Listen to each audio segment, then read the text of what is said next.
नमस्कार, मी अदितीज book of recipes मध्ये तुमचं खूप खूप स्वागत करते। कृष्णाष्टमी जवळ आली आहे, जन्माष्टमी। तर कोकणामध्ये जन्माष्टमीच्या दिवशी ह्या शेगलाच्या पाल्याची भाजी करतात, तर तीच मी आज तुम्हाला दाखवणार आहे। आज आपण बघणार आहोत शेगलाच्या पाल्याची भाजी। मग त्याच्यासाठी लागणारं साहित्य आहे। साहित्यामध्ये मी ह्या 4 सुक्या लाल मिरच्या आहेत त्या घेतलेल्या आहेत तोडून। तिखटवाल्या मिरच्या मी इथं वापरलाय। मीठ आहे, एक मोठा कांदा मी बारीक चिरून घेतलाय आणि खोबरं आहे आणि ही आपली शेगलाची पानं आहेत। शेगलाची पानं म्हणजे आपण जो शेवगा खातो त्या झाडाची पानं आहेत ही। तर ही बघा मी अशी आणलेली आहेत। तर जी पुढची असतात ती कोवळी कोवळी अशी पानं घ्यायची असतात ही, तर त्याचीच भाजी खूप छान होते।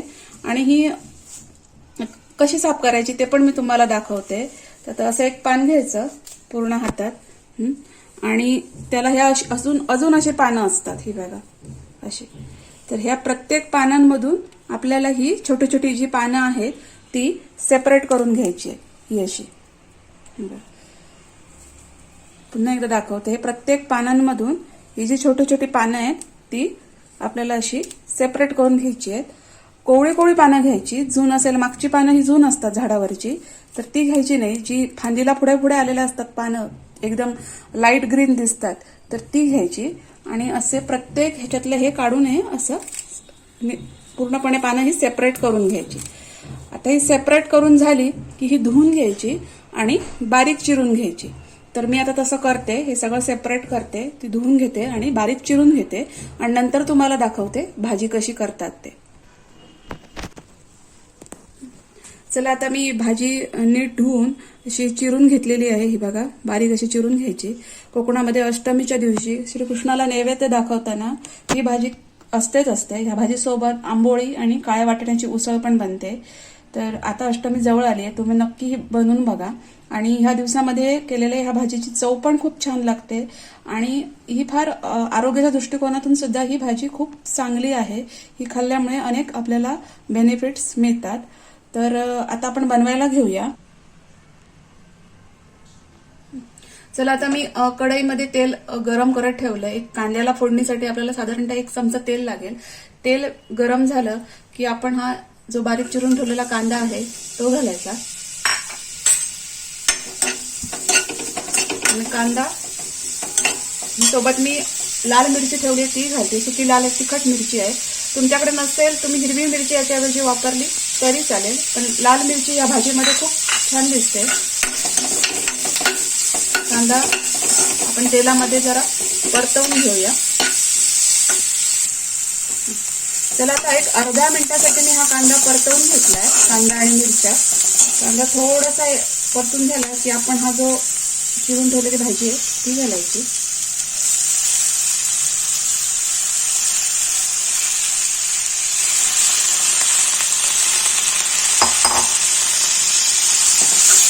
आणि ती कांद्यासोबत परतवून घ्यायची।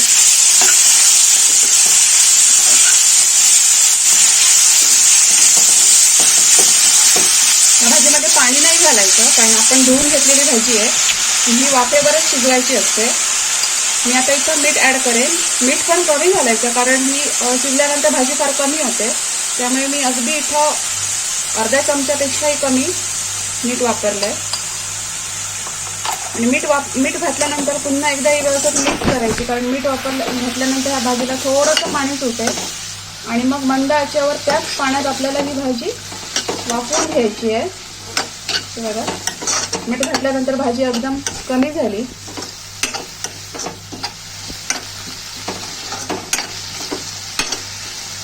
आता मी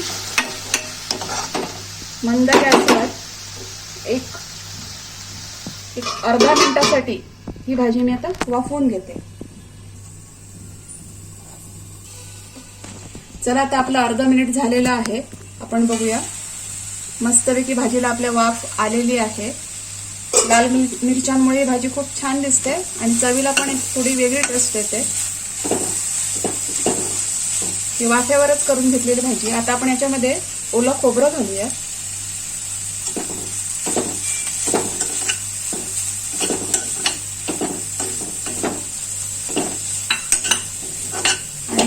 ओलं खोबरं घातल्यानंतर ही व्यवस्थित एकत्र करून घेऊया.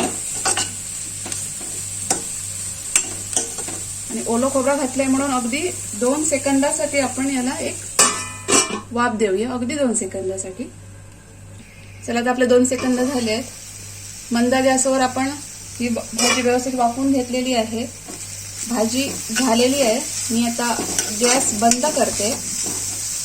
या अष्टमीला तुम्ही भाजी नक्की बनवून बघा. मी तुम्हाला प्लेटमध्ये काढून दाखवते आता. चला तर मग अशी शेगलाच्या पानांची आपली भाजी तयार झालेली आहे. तुम्हाला ही रेसिपी कशी वाटली ती कमेंट्समध्ये मला नक्की सांगा.